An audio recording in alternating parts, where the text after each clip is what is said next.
Today we're going to be talking about systematic errors. So a question might ask you, define a systematic error. So systematic error is generally an error that shifts measurements from the true value by number one, a constant magnitude. So the magnitude is constant and it is in a specific direction. So we have a constant magnitude in a specific direction.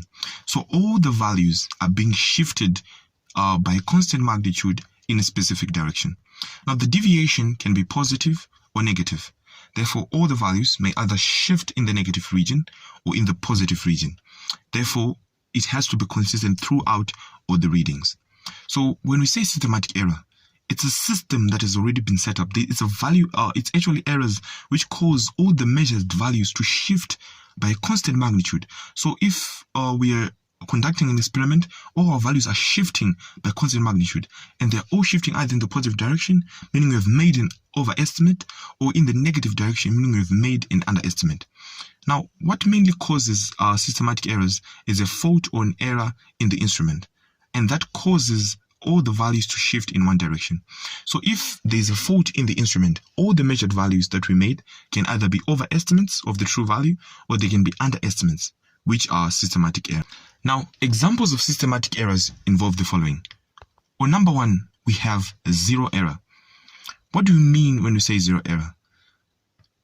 A zero error is generally an error that occurs when a scale is not at zero when a measurement is taken.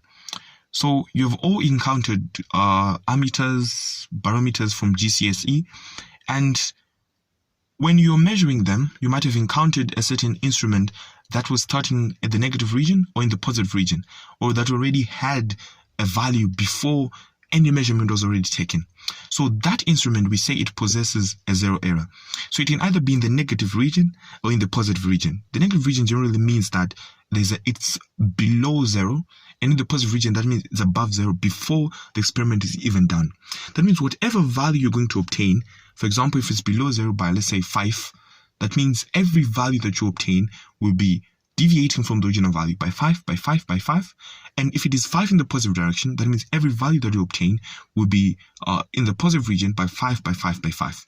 So zero error is an example of systematic error that causes all the values to shift from the original value by constant magnitude and in a specific direction. Another reason is a poorly calibrated scale. So a poorly calibrated scale is generally a scale that is not well measured. For example, it could be a mirror rule that is missing some units, or it could be a mass that is not properly calibrated, and that causes all the measured values obtained to deviate from the original value. Another example of systematic error is a faulty instrument. Generally, an instrument that has a fault, or it doesn't give the correct reading, results in systematic errors being obtained.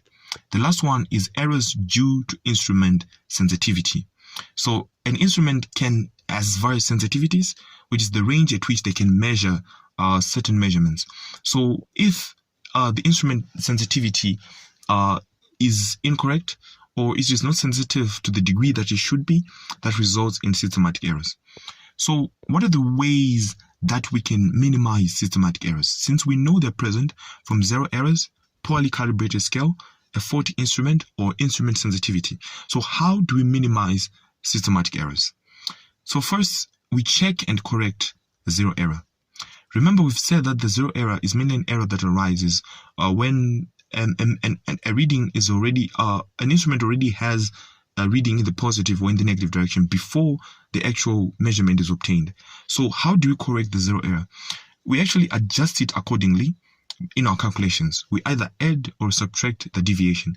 So it is, if an instrument is already in the positive region before we even measure any value, so we subtract that value. If it is in the negative region, we add that value. Another way of minimizing systematic errors is recalibration. So we've said that an instrument can be poorly calibrated. So if we recalibrate by adjusting that instrument, we can be able to obtain and solve systematic errors. The last one is changing the instrument. Just changing the instrument will save a lot of errors. If the instrument is faulty, if you change the instrument, you'll be able to avoid systematic errors. So the last part is on how systematic errors can be identified on a graph. So systematic errors can be identified on a graph by a constant shift of values either in the positive or negative direction. So in underestimate, if this is our original graph, if there's an underestimate due to systematic errors, our entire graph will shift in the negative direction. So it will shift below the original graph. And if there's an overestimate, it shifts in the positive. But what we're seeing is it's all constant for all values that we've measured, and it's a straight line. And for systematic errors, it's shifting either in the positive or in the negative direction. So we can identify systematic errors by constant shift on either the axis or the graph.